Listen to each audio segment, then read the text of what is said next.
Hello, everyone. Thanks for joining us today. I'm Lori Wilson, Global Head of Experience Design and Content Solutions at iCrossing.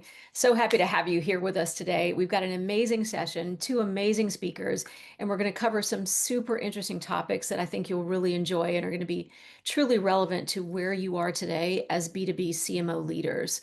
So obviously, we're going to focus on MQLs to lifecycle revenue marketing and kind of deliver on the topic that you see on the screen.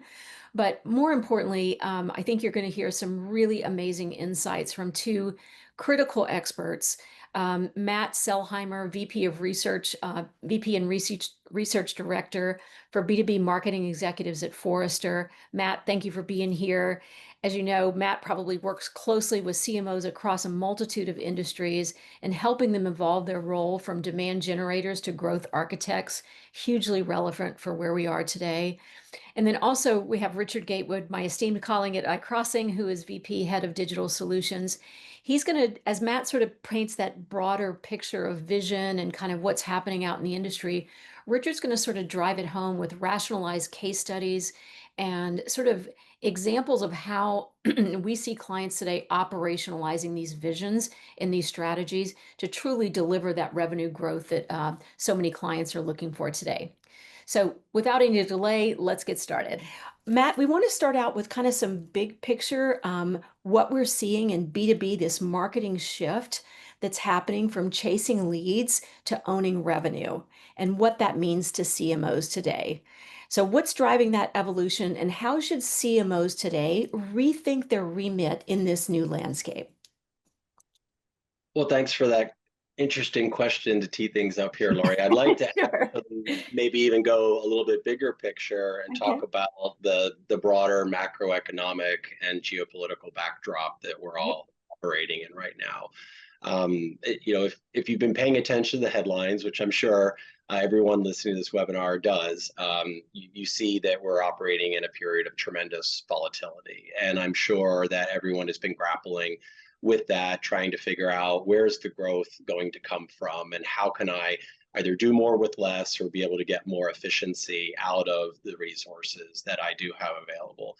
And this is happening on a global basis. So this is not something that is, specific to any individual region or geographic market. And what it means is it's putting more and more pressure onto chief marketing officers, chief sales officers, and other leaders within the B2B C-suite. Buying is getting more difficult, more challenging, and the decisions that organizations are making, people are becoming more risk averse and more short-term minded.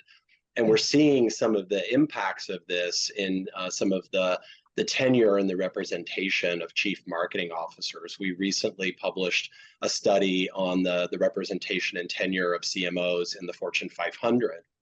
And we saw a decline year over year in that analysis, as well as we continue to see that B2B lags other business models. So we are less likely to find a chief marketing officer reporting directly into a CEO in B2B. And we're less likely this year to see that than we were last year, which is an indication of the fact that the pressure is on for chief marketing officers. And we're seeing the tenure decreasing as well. It was about 4.3 years last year on average, and now 3.9 years on average. So representation in the C-suite, directly reporting to the CEO, and tenure are on the decline because marketers are struggling to be able to demonstrate the value of marketing in the current volatile scenario or the volatile environment we're operating in. As if that wasn't challenging enough, though, buying behavior is also going through a series of changes and adaptation, some of which has started a few years ago, but is continuing. We see that roughly 4 out of every 5 B2B buyers, they are dissatisfied with something about the winning provider that they choose. So even the company or the vendor that they choose for a purchase, they're still having something that they're dissatisfied about. We're seeing millennials and Gen Z leaders now playing a critical role in the buying group. They might not be the economic buyer in all cases, or even in a majority of cases, but they are the majority now of the buying group members. And millennials and Gen Z buyers have different expectations around information, access to information. They're more self-service oriented. They're digital natives. So that's changing, how we do marketing and how we address, different audiences. And we're also seeing that buyers are becoming more decisive. In our recent buyer's journey data, survey data, we saw that roughly 2 out of 5 buyers already have a preferred vendor before they've started the formal purchasing process, which really speaks to the importance of building brand reputation and preference in the market. Not only demand gen oriented activities. So there's a lot of what we're calling mayhem going on in B2B buying. But I don't want to be all negative. Thank you, Matt. I was going to course correct. Good marketers can see opportunity in challenge. And so that's where I hope we could focus maybe the rest of the discussion here today is, how do we take this as the backdrop and leverage that to really help recast marketing and to deliver new value from marketing that we haven't delivered before. Well, Matt, love that. I think we are definitely seeing our clients under the growth pressure that you're talking about and the reimagining themselves pressure that's there. Really, every dollar is scrutinized at our clients and more is demanded. But I think you're right in that there is almost like a silver lining to the dark cloud. I think the great news is that marketing teams that are being successful have more potential capabilities than ever before. And this is giving them the remit to really look beyond kind of classic brand marketing or classic performance and really look at more of that totality of the life cycle and really be able to contribute in a way that they haven't been able to contribute before. So I think there's a lot of good in this too. Yeah, love that. Great. So Matt, Richard, love those comments. You talked about kind of this shift in the buying behavior, which I think is fascinating. I want to talk a little bit now about how, because a lot of this starts with vision, right? And I want to talk a little bit about executing on a shared vision to get in front of customers. And Matt, I guess I'll kick it off with you. Do you see CMOs and marketing leaders struggling to create sort of this new, more comprehensive, more macro type of North Star? So I'll start with sort of the challenge side of it, but then, as we were just saying, kind of turn it into what's the opportunity for CMOs. So I don't think it's a secret that a lot of B2B organizations don't have a well-articulated growth strategy. A lot of times what we see and what I've seen in my own practitioner experience as a CMO, prior to coming to Forrester, is that the executive team will have some big, hairy, audacious goals. We want to be known as the leader in our market category.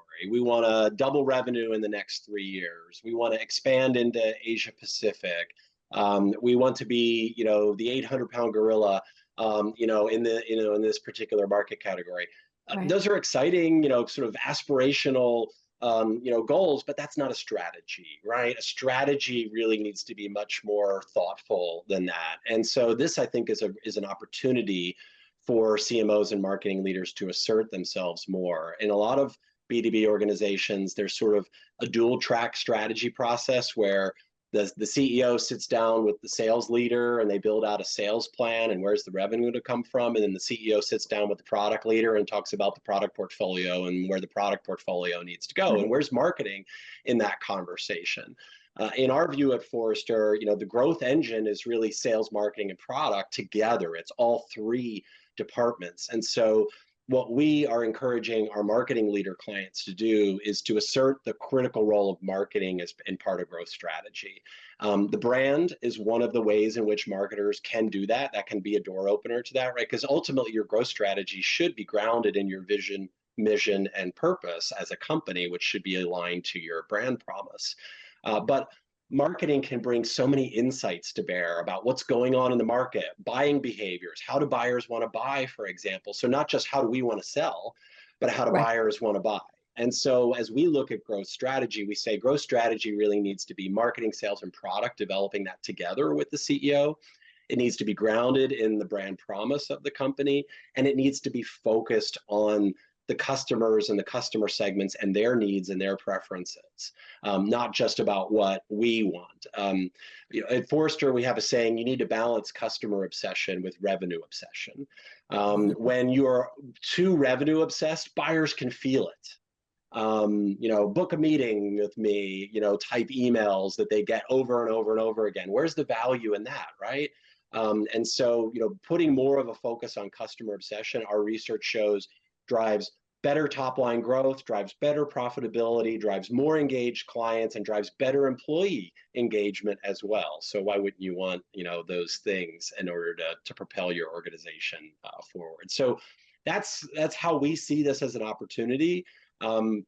But as the title of our webinar here says, it's time to evolve to lifecycle revenue marketing. It's time to evolve to the full view. So this is another way in which marketing and marketing leaders can assert more value and drive more value for the business. It's not just assume that marketing's job is to get new logos.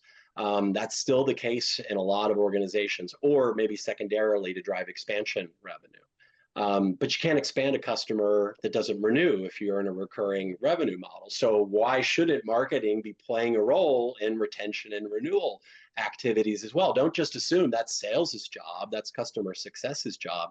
Marketing can absolutely play a role there. So we see it starts at sort of the big picture strategy for the company. Marketing needs to be part of that conversation, and marketing has value and insights and brand aspects to bring that conversation. But marketing also should be arguing for playing a larger role across the customer lifecycle.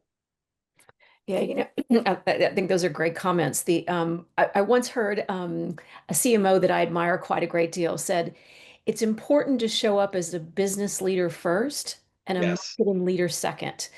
And I think that strikes to that balance that you're talking about. It's super important today. So thank you, Matt. Richard, I know iCrossing encounters a lot of these issues day to day with the clients that we have. Can you share a little bit about how we're engaging with clients to address this need about the North Star and creating those growth charters? Yeah, I think two clients come to mind, and one of them is going to be a little bit unexpected in a talk like this. I want to start talking about a global nonprofit that we work with. And so this nonprofit has great brand affinity with their membership group that's there, but they started to look at who their customers or who they're trying to reach really should be. And what they found is that they had a lot of B2B style audiences. They needed to reach providers, payers, other organizational style things. So they really needed to cast a broader net and a broader set of capabilities to be able to make that happen. So they were lacking the authority for those audiences. And so they really started to rethink their strategy and vision to cast that larger net and to rework a horizon-based roadmap that really provided some of those account-based and like post-engagement solutions that Matt was talking about, so that they really could resonate with the audiences that they needed to reach, and not just with the membership base that knew their brand and for years and years and years, and really helping to just hydrate that. The second example that I have is really for a global manufacturing enterprise. They really have a very strong brand with the core product that they produced, but they were starting to spin up a lot of additional offerings that were post-sale. So think about training and parts and the other solutions that go along with using like their marquee products that were there. And what they were relying on was that brand recognition, I think that Matt had talked about before, and really just because they know our brand, they're going to buy our parts. Because they know our brand, they're going to get our training. And what they really started to look at when they looked at the uptake on some of these other offerings that they have is that they were really missing the boat on that. New entrants were coming into the market and offering non-OEM solutions for that. They had rising buying group expectations that really wanted a lot of the post-sale enablement that like is so prevalent nowadays. And so they were really missing the boat on that. And so they started to move from more of a product and offering centric messaging and almost like performance based over to more account based solutions, and really targeting the buying groups and the accounts that were necessary to be able to engage with those, and rethinking their whole organization around the people, processes, and technology that would enable that new go-to-market motion that really depended on way more than just like core lead generation and talking about their product at the core. So two pretty good examples of the real life scenarios that Matt is talking about, and how marketing teams are looking much more broadly at the life cycle and all of the different capabilities that they need to be able to bring to bear for that. Yeah, great. Love I that. love that. If I could interject, I love the example of the nonprofit organization, because that's such a good example of really recognizing the buying group has changed. In our research, we see that on average, there are 13 members in the buying group now internally, and potentially on average 9 external influencers that are involved in the decision-making process. So part of what's happening with the volatility that we started this conversation with is people are expanding who's involved in the purchasing process to spread the risk of the decision around. Or because purchases are getting more scrutiny, more people need to be involved in the purchasing process. Both behaviors are happening. And so recognizing that and recognizing, okay, we have additional personas that we need to be able to market to, content we need to create for. But the challenge is resources are not unlimited, right? They're finite. And so going back to growth strategy, then you've got to make the hard calls. You've got to say, okay, in order for us to be successful in this market, we're going to have to expand the range of buyer personas that we're marketing to. That's going to require more resources to do that. So maybe there's another segment that's not performing as well right now. And we've got to make the hard call and say, we're not going to go to market in that segment so that we can have more resources to drive the growth in this particular segment. But that's hard, right? I mean, everybody loves the idea of focus, but the flip side of focus is exclusion. And it's a lot harder to get people to agree to exclude something. But ultimately, that is a reflection of your strategy. There's a famous quote, I think it was Steve Jobs, who said, strategy, paraphrasing, but I think he said strategy is deciding what not to do, right? So it's as much about what you're going to do as it is Love what that. you're not going to do as well. Okay, so what we are going to do is keep going on to the so I've heard both of you talk about brand throughout the course of this, and while that's not the core focus, I think it's a very important topic, and obviously is sort of intrinsic to everything we're talking about. So Matt, I'm going to toss this out to you. In this performance-driven world that we live in now, how can CMOs, how can they justify large brand investments when there's so much pressure around performance and measurement and all of those other sort of critical factors? It's a really interesting topic. We're seeing a resurgence in interest in brand investments with our clients, and we're seeing it in our research data as well. There is a recognition that having strong brand awareness helps to lift all boats.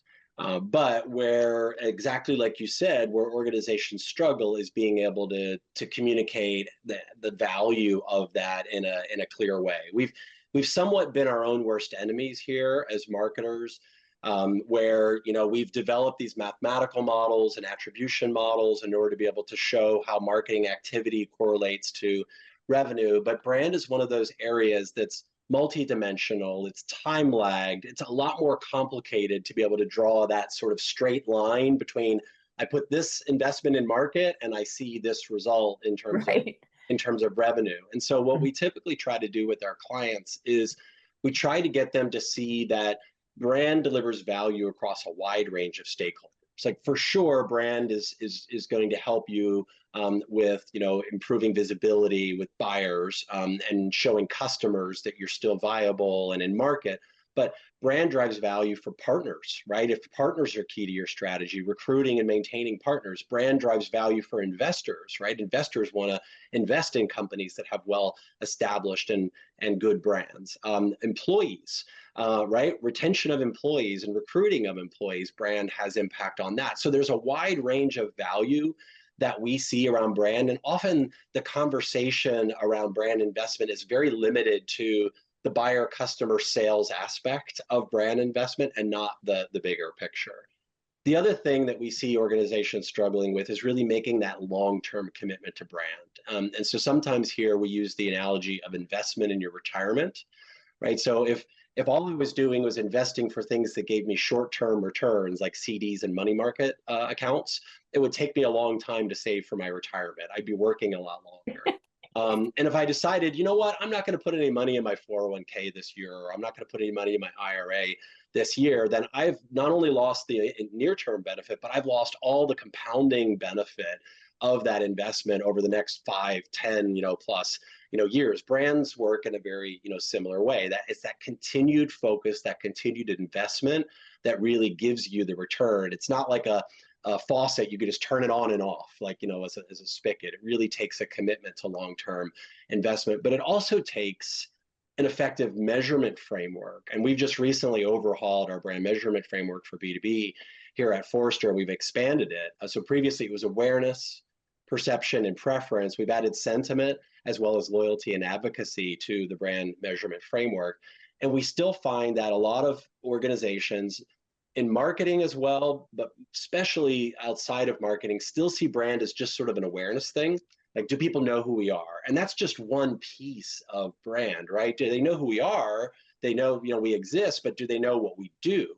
Right? Like, you may have been around for 10 years as a company and people know you by what you did 10 years ago, but not by what you're offering in the markets that you're in today. That's perception, right? So you may need to invest for perception more than you need to invest for awareness, as an example.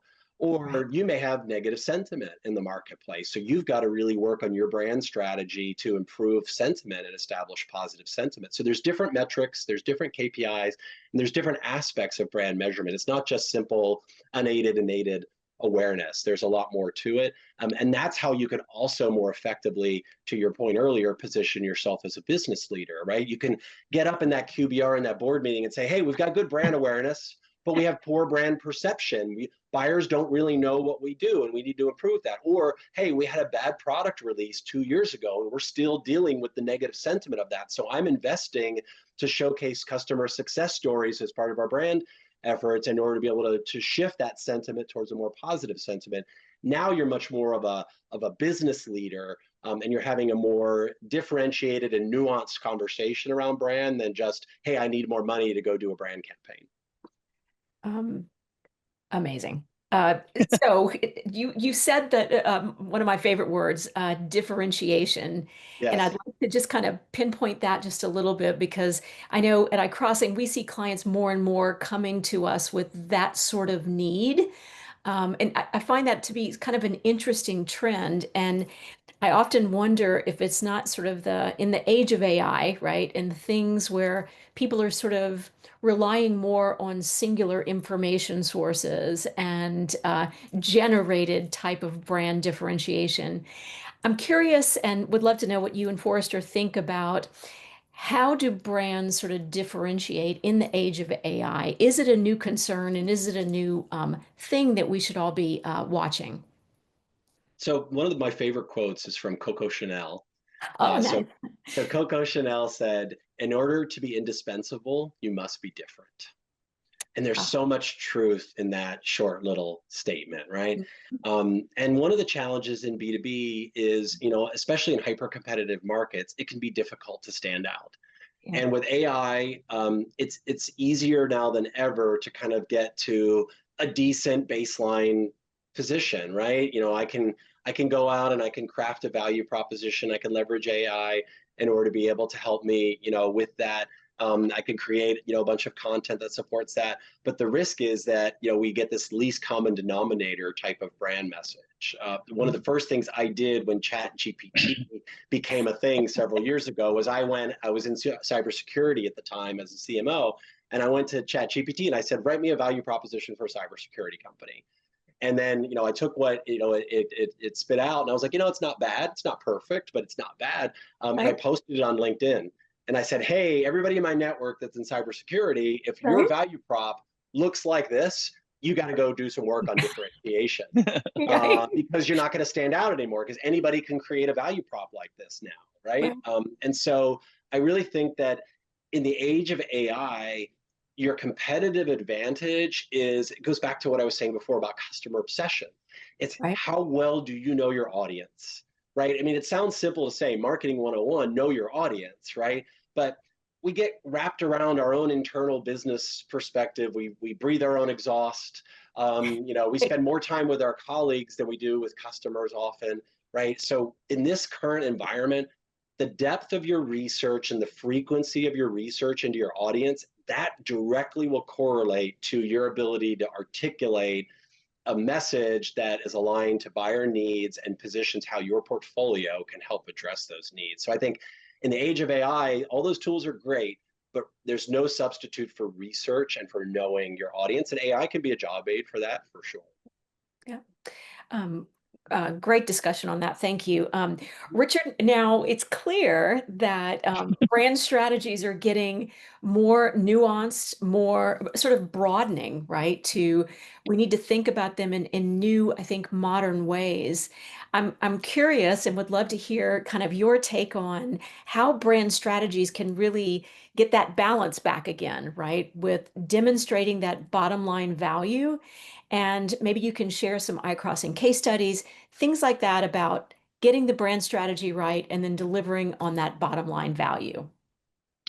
Yeah, great, Lori. Maybe I'll also start a little bit with kind of this AI conversation too. I think that, Matt, you have a great point about how AI can be used to help craft your message, help do the research. But honestly, today also AIs are becoming something that consumes your brand and like plays that back to audiences. So almost the GPTs themselves become a style of audience that you want to have brand sentiment with, and you need to measure how you're showing up and how they think about you too. So that's something that a lot of our Yep. clients are looking at and that we're helping them with is monitoring how their brand authority is showing up and what that differentiation is according to different GPTs. And frankly, they all have a different point of view of that depending on the question you ask, where you are, and who you are asking it. So it is a pretty complicated thing when it comes to AI and the brand. I think for this specific question on what we're seeing with clients with brand, I'll bring again just a couple of quick examples on that.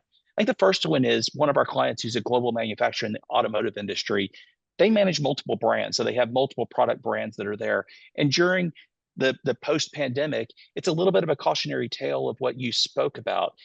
They really starved that legacy brand, and it was neglected from a brand perspective. So not immediately did they see that impact, but over several years of not being able to hydrate that with the right types of things, they started to see like a real erosion in that brand. It was historically known for service and value, and when they started to look at like the dimension of share of wallet against another brand that they had that was more of a performance brand for value and service oriented customers, they were really hitting about the same mark that was there. So they really didn't have any differentiation in that brand in its core heritage. Now, so calling that back has been some effort for them. And I think the lesson that they learned was that they do need to continue to hydrate those brands. They need to understand where that brand differentiates. And really, they could see those late stage consideration impacts, and they were quite tangible across that portfolio that was there.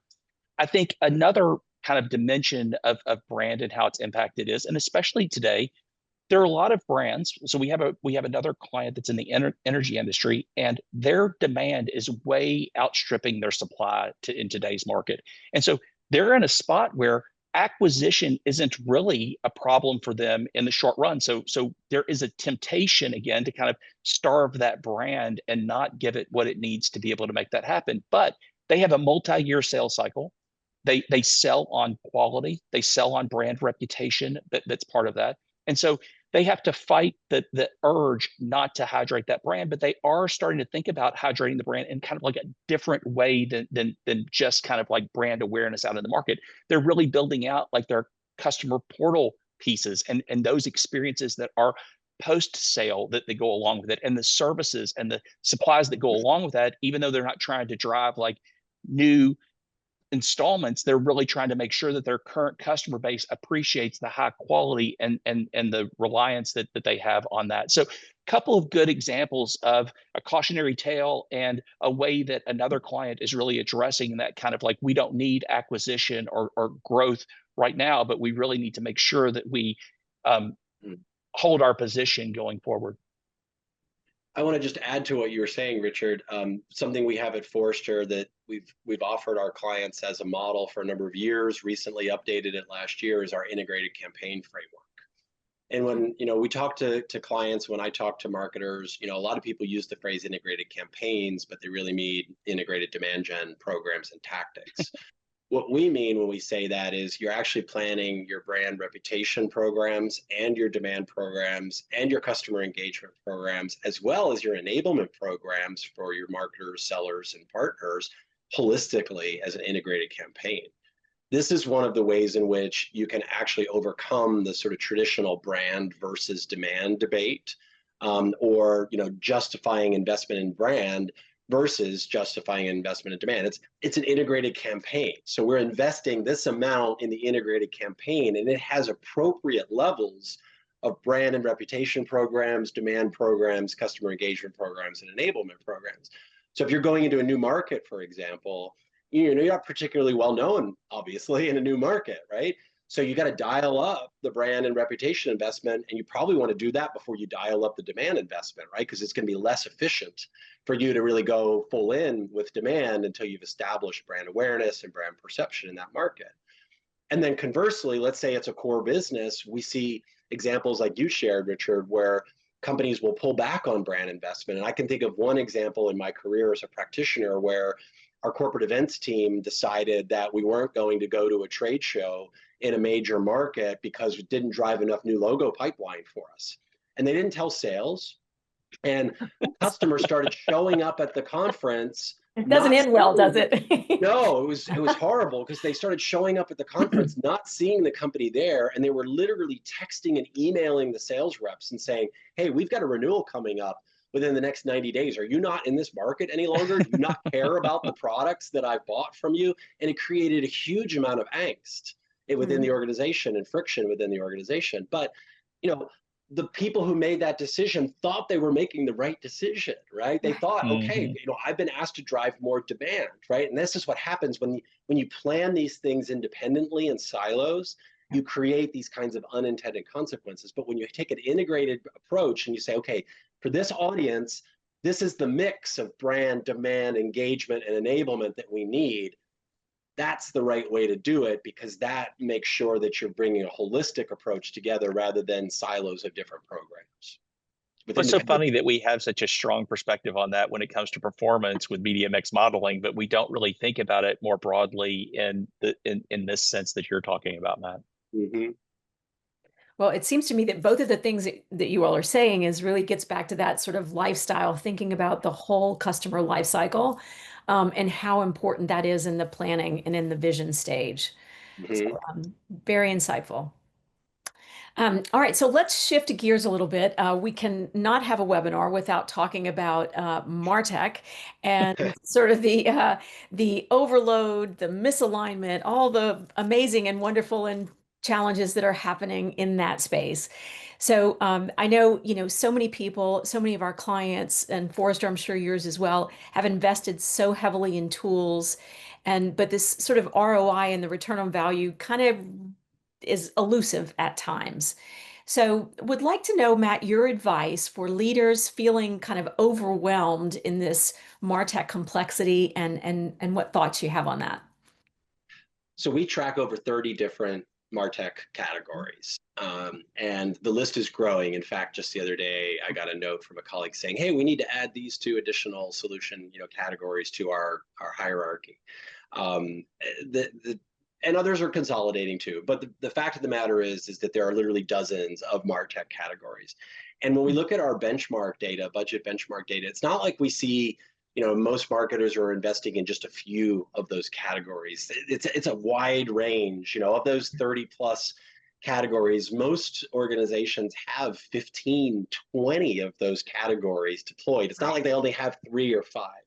So there's a huge amount of investment in technology, but then there's also the management of that technology, the integration of that technology as well, and the overhead that brings. So one of the things we are telling our clients as they're looking ahead to 2026 and planning for next year is look for consolidation opportunities.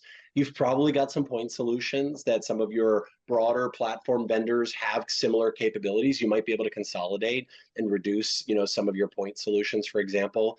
You may have redundancy. I've had clients tell me we're like Noah's Ark. We've got two of everything, right? So like look for those redundancies. Maybe you've got, somebody bought a technology in Europe and you've got a similar technology in the United States. Maybe you could pick one of those vendors and consolidate your spend and get a better arrangement, out of that. But ultimately, it's, as you teed it up in your question, it's about the outcome, right? Like, why are we investing in this technology?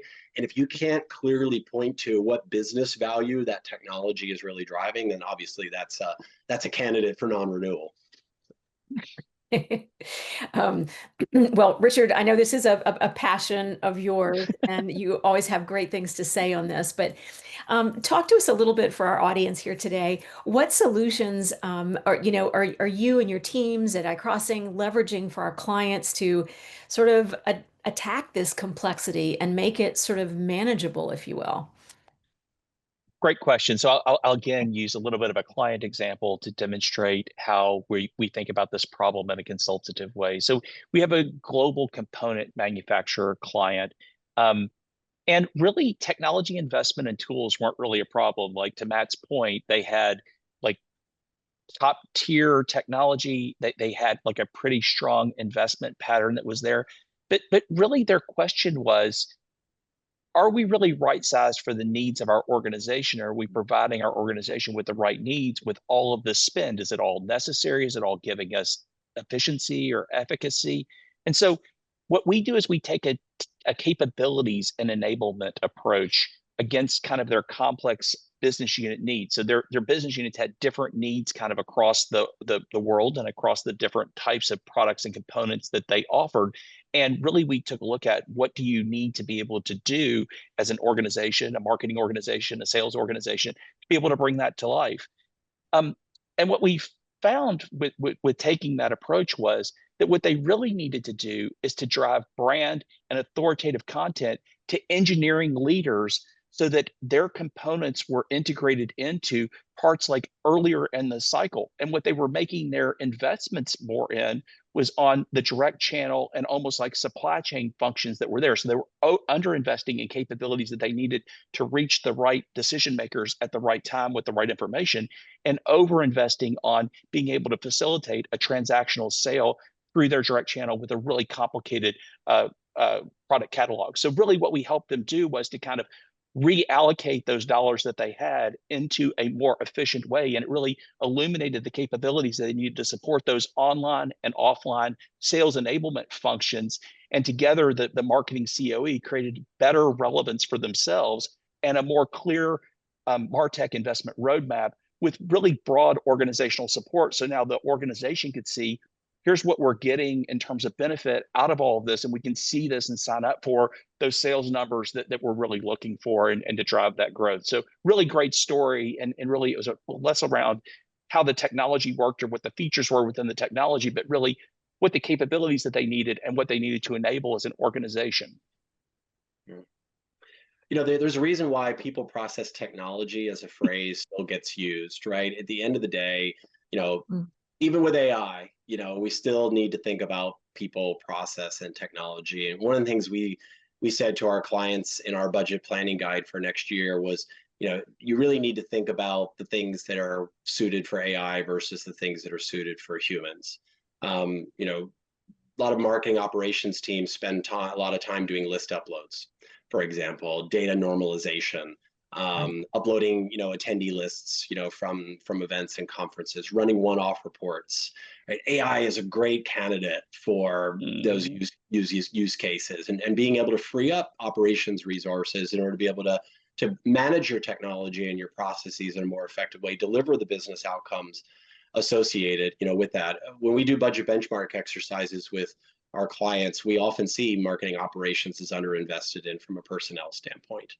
Just like we often see product and portfolio marketing underinvested in, which is so critical to those buyer and customer insights that we were talking about earlier. So those are a couple of areas that I would emphasize is, try and get clarity around what humans are suited for versus what AI is suited for, redeploy marketing operations resources to kind of higher value add activity, but also think about, do you even have enough resources on marketing operations? Because in a lot of companies, it's under-resourced for what it really could be doing to enable more growth and efficiency.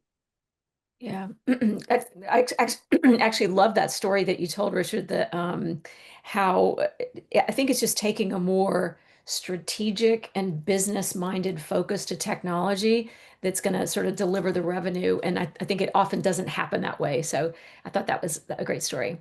By the way, one quick tangible thing that CMOs can do is elevate the operations leader to report to them directly. In a lot of companies, operations gets put under demand, for example, and it doesn't have the direct CMO level engagement and visibility.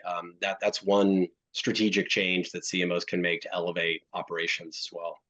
Right. I know you talked about roles at the beginning, Matt. Is that something that you're seeing already, or is that sort of that shift underway? We typically see it correlating with size of the organization. So as the size of the organization grows, operations tends to then break out as its own function, right? So it's got technology management, it's got process improvement, it's got financial management, it's got analytics and reporting as kind of its core remit. And as the organization gets larger, that needs to be kind of created as its own team reporting directly into CMO. But even $100 million, $250 million companies can benefit from that organizational model, in my opinion. Yeah, great. Good insight. Good insight.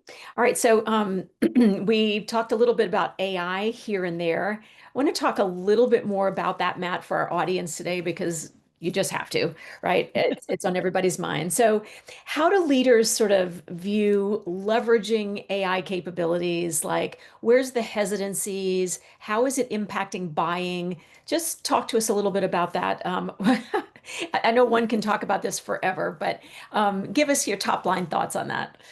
Well, so I used to make a joke that if it's a script, it's machine learning, and if it's PowerPoint, it's AI. But that's not the case anymore. AI is real, Right. and it's here to stay. How quickly it transforms B2B buying and marketing, and how quickly it transforms kind of our society, that all remains to be seen. But we're already seeing significant signs that it is impacting and shifting B2B marketing. We've gathered data that shows that it's now basically involved, AI is now involved in, almost 100% of purchases. It's being used across all stages of the buying journey. It's not just something that, is being used in the discovery, phase. It's being used in the evaluate phase. It's being used in the commit phase. So buyers are all over it. We're in a zero-click world now. Richard, you alluded to this earlier, right? Like the way we approach content now is got to be fundamentally different. Some of us of a certain age remember the keyword gaming the keywords, right? Where we used to put keywords at the bottom of web pages, and then Google figured that out, right? And then we increased keyword density on the page itself, and then Google figured that out. And then we pivoted to more how-to oriented content. Well, the same kind of transformation needs to happen here as well, right? People go to a conversational AI tool like a ChatGPT or Microsoft Copilot, and they are literally having a conversation, right? They're saying, I am in this role. I work in an organization of this size. We're in this kind of a business. We operate in these particular geographies. They're giving all these different attributes and characteristics, right? They're giving all these firmographics and demographics and psychographics and things like that.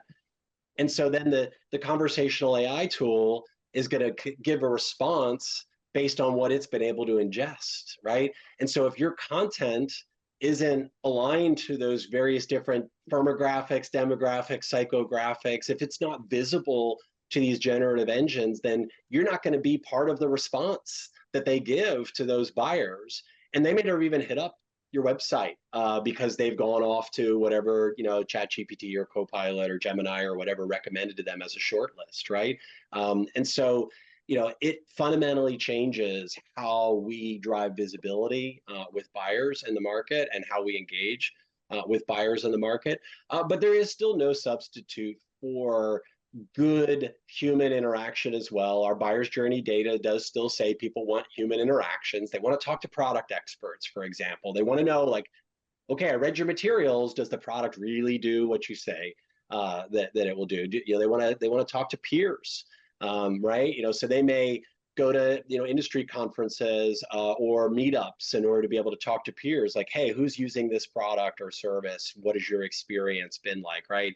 Another aspect of brand investment, right? Developing loyalty and developing advocacy and making sure that your advocates are present in industry meetups and groups and are saying positive things about you.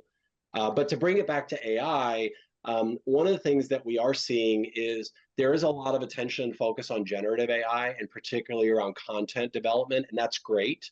But there are other classes of AI use cases as well. So at Forrester, we've talked about 5 B2B AI use case categories. So there's automation AI, right? So how are we building agents and automating processes and workflow?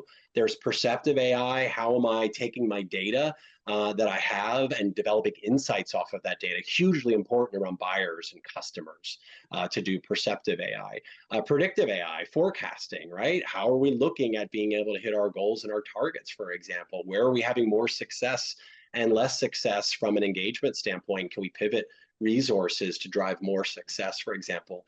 And then prescriptive AI, one of the examples I always think of here is next best offer, right? We've been talking about that as marketers for, it seems like, forever, right? How do we automate next best offer? Well, AI actually provides us with stronger capabilities around doing those sorts of things. So my call to action to anybody who's listening to this here is, generative AI is great, but think about maybe one use case in these other areas that you could put in your plan for next year. What's an automation AI use case? What's a perceptive AI use case? What's a predictive AI use case? And what's a prescriptive AI use case? And by the way, you may already have, back to the MarTech conversation, you may already have vendors with some of those capabilities embedded into it. You may not actually have to go out and buy any new tools in order to be able to start taking advantage of those other AI use case categories. Yeah, it's fascinating. I know, with iCrossing, with our sort of heritage in SEO and search, it's interesting now to see clients coming to us with a very different sort of requests than there have been before. So that's been exciting work for us. Richard, what are your big sort of calls to action for adopting these technologies? And let's keep it at the, don't go too deep on us, but give us your thoughts, if you will.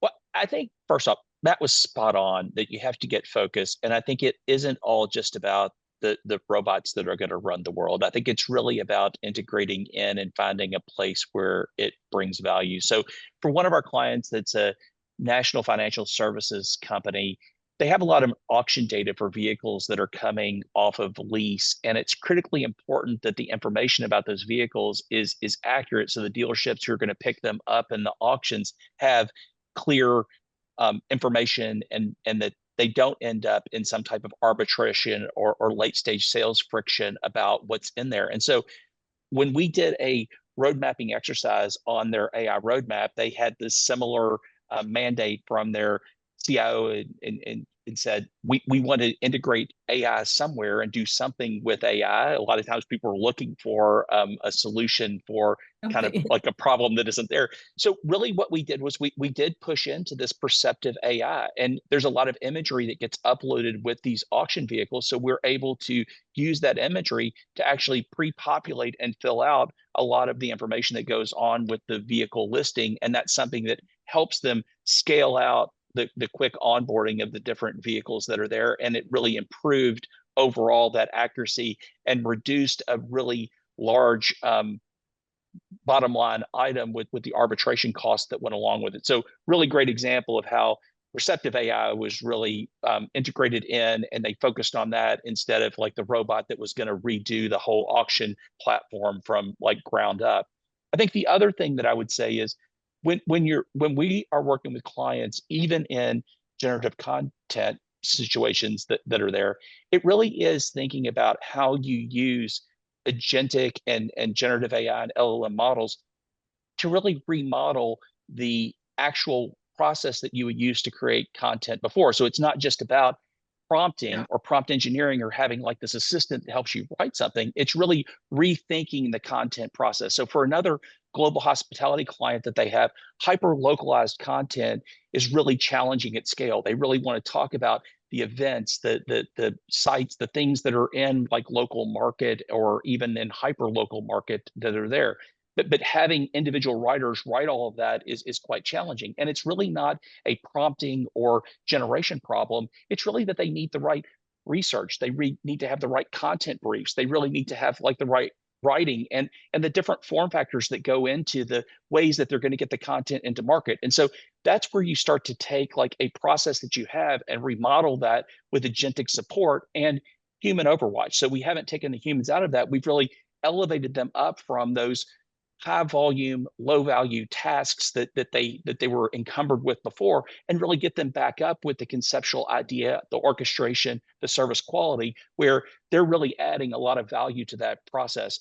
The challenge is that it really takes new processes, new skill sets, and the resources that are working on that. And quite frankly, some of the legal and review that goes along with that, we have to rethink those processes. It really is an all hands on deck effort if you're going to remodel to be able to use these new technologies in a way that isn't just a novelty or kind of fun or a way that people are playing with it today. I want to add on to what you were saying, Richard. One of the challenges that we see is that some organizations are taking kind of almost like an unfettered, hands-off approach to AI. It's like, hey, go do it, or they'll, give people a license to, generate content, and then they get surprised that, the content's poor, the brand's not consistently being represented. And so you've got to figure out where's the right balance, right? If you put too much focus on governance and too much focus on process, then you're going to stifle innovation. You're going to slow things down. But if the opposite end of the spectrum, then you're going to put a lot of brand reputation risk, and you potentially wasted effort and so on. But I hear clients say things like, we've been told everybody has to have a performance objective around AI. So I've got to write a performance objective for my team, around AI. Can you help us with that, right? With no guidelines, with no indication as to where the business outcome should be, just everybody's going to be evaluated on this. Go, or sort of top-down mandates of, well, we don't need a backfill because AI should be able to, make up for the lost, headcount, as an example. So really being thoughtful about where AI can be used and be effective and where humans are still needed, that's one thing. But then also figuring out, I call it the Goldilocks principle. It's like, not too much, not too hot, not too cold, just right. So you want just enough governance, right? So if this is going to be a customer-facing, implementation of an AI use case, then I probably need to have a lot more governance associated with that than if it's an AI use case that's for something that's more internal, as an example. So being able, it sounds kind of obvious, but being able to classify use cases in terms of the potential risk that they might have to the business is a great way of then calibrating what, how much do I need to really work with my, let's say, corporate IT center of excellence around AI on this particular use case. Well, this has, financial data is involved in this use case, customer data is involved in this use case. I better be working really closely with my legal team and with my IT team on that kind of an AI use case, as an example. Okay, great. Well, Richard, I want to give you just like a quick answer, if you can, on this one. Are there opportunities, new opportunities and technologies that are going to have an impact on marketing target operating models that might be good to talk about a little bit, just to close that section out?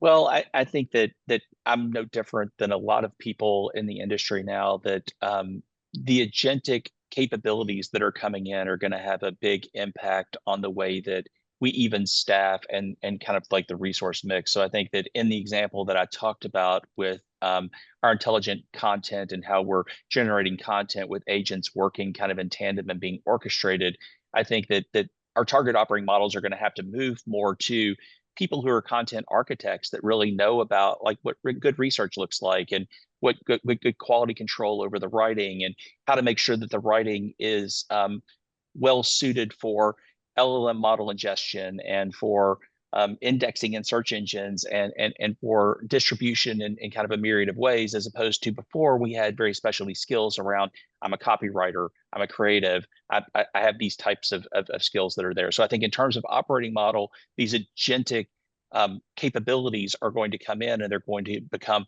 more and more sophisticated. We're going to have to run quality control over them and we're going to have to manage them at scale. We have started to see in some marketing organizations, they're using the engineer title.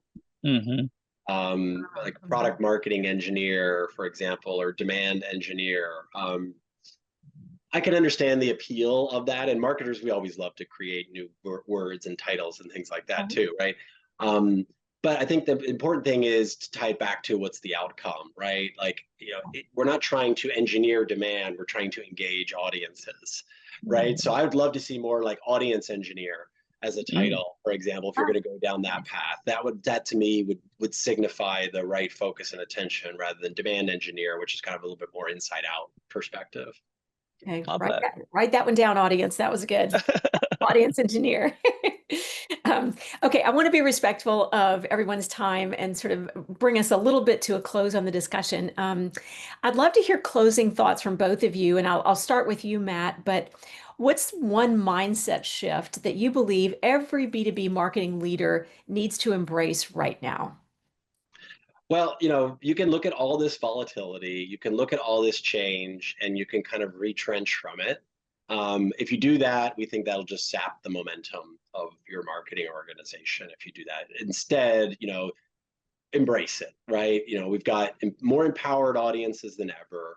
We've got, advancements in technology, as we were just talking about. We have a lot of interesting things going on in the C-suite around the organizational dynamic, which we touched on a little bit earlier. Don't shy away from those things. Embrace those things. Look at this as an opportunity to recast what is the purpose of marketing. Are we going to be full life cycle, as we've talked about a few times? Is marketing going to play a role in shaping the growth strategy for the business, right? And then shape the scope of marketing and the abilities and capabilities that marketing needs based on that recalibrated purpose.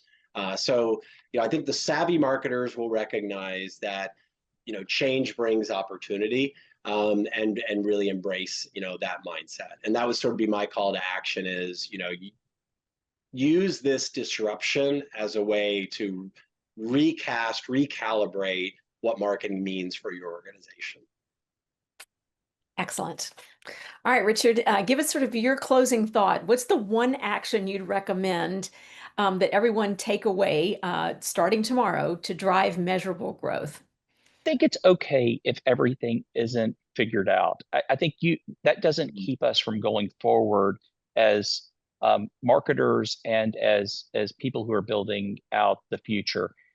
Information is always imperfect, so we need to use the structure and guiding principles and create that forward momentum that gets us to the next stage, and not let perfection be the enemy of progress on this. Love it. Thank you. So we're going to kind of skip questions. We're a little bit tight on time, but I did just want to kind of just do a little touch back on some of the key things that we've talked about, because I think it's been a fascinating discussion. We started out with macro market dynamics with Matt that I thought was really open the aperture on what we were going to talk about. We then shifted to kind of how we create those effective North Star visions for clients. And then throughout, I think threaded throughout everything we talked about was really understanding our buyers and across that entire life cycle, and that can really help to drive differentiation and get us to the ultimate goals that we're looking for. We talked about technology and capabilities and how those things need to fit together in a really powerful way.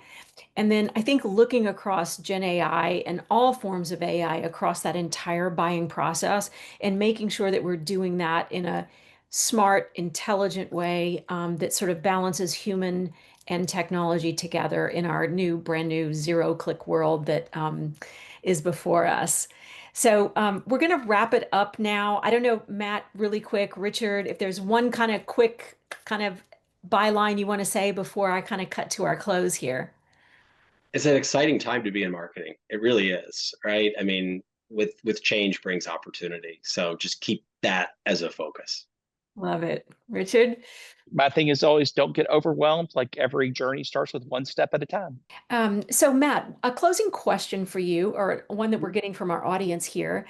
How can I convince my CEO that lifestyle revenue marketing rather than MQLs is a better approach?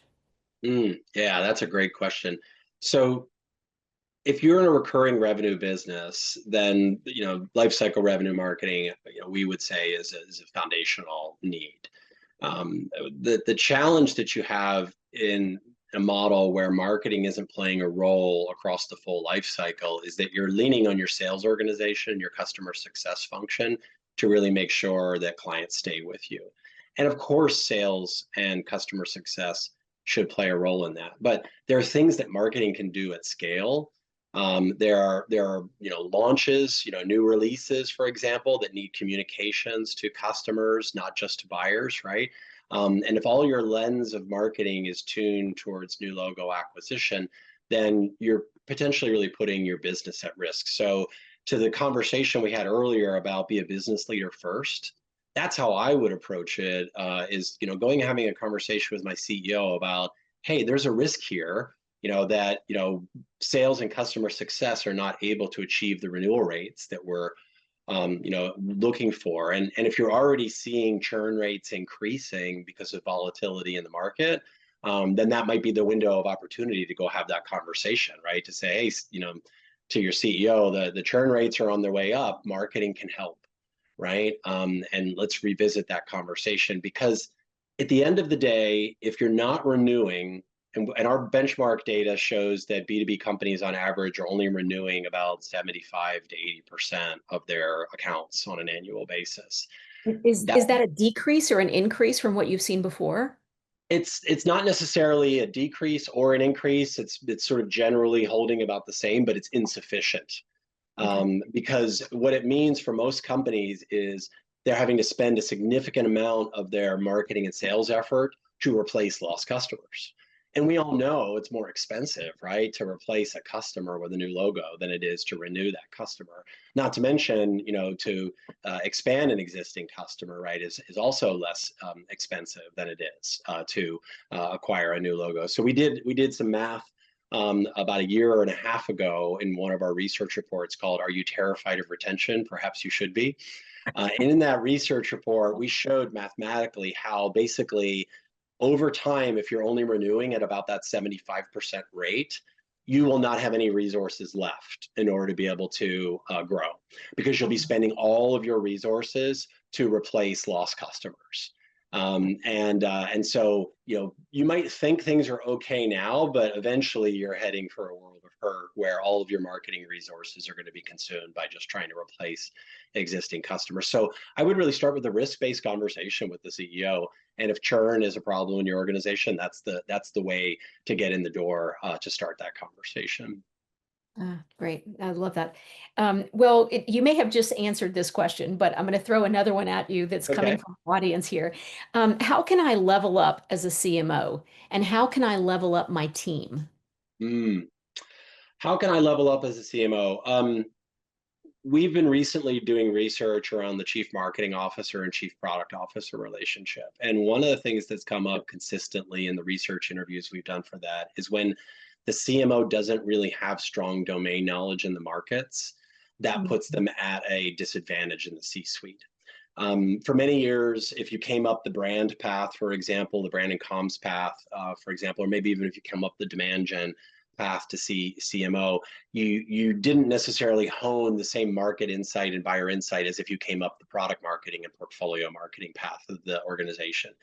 And there has been a tendency for CMOs who've come up those other paths to say, well, I'm going to hire a really great VP of product and portfolio marketing, and they're going to be the buyer customer market expert. And to a certain extent, that's true.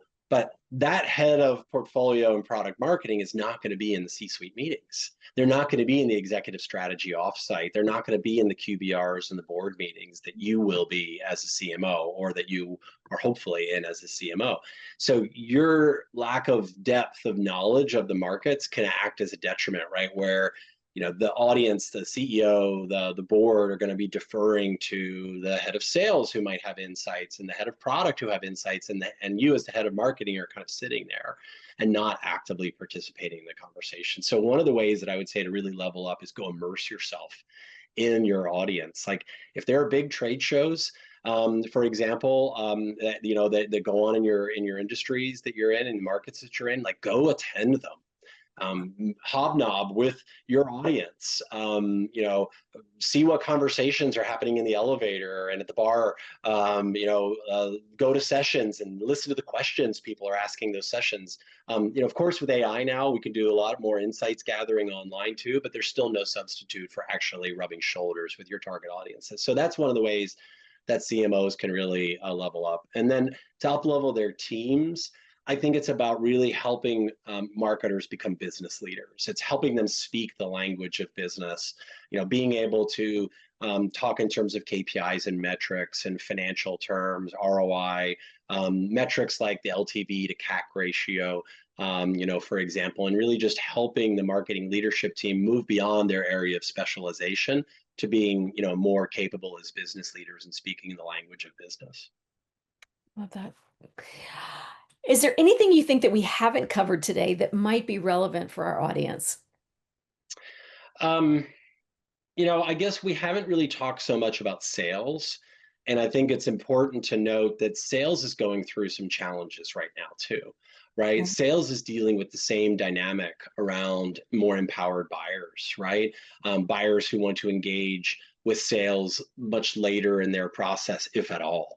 As an example. And so we recently published some research out of our B2B sales service that talked about what, we called it a sales super cycle, that we're going into this major transformational change in the way that B2B selling works too. So understand that your sales colleagues are under pressure as well, and they're trying to navigate the path forward too. And maybe this is an opportunity to achieve a new level of sales and marketing alignment, right? Instead of retrenching to our respective departments, come together and say, how can marketing and sales work together more effectively? And one example I think of that is digital commerce.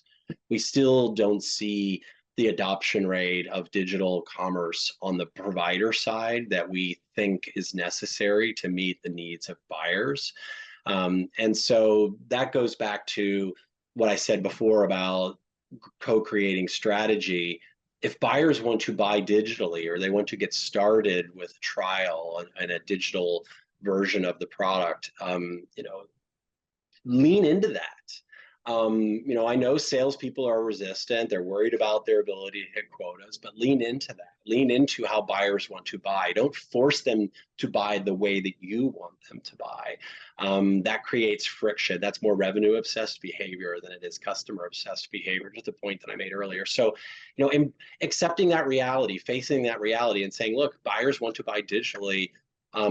That can be a great way to make a more efficient sales organization. Get buyers started online, get them started with a digital footprint, and then work to upsell them into more enterprise licensing agreements over time, for example. And so lean into that behavior. So I think engaging with sales around these dynamics and the changes that are going on is probably one thing we didn't talk about, and is an opportunity for marketing leaders.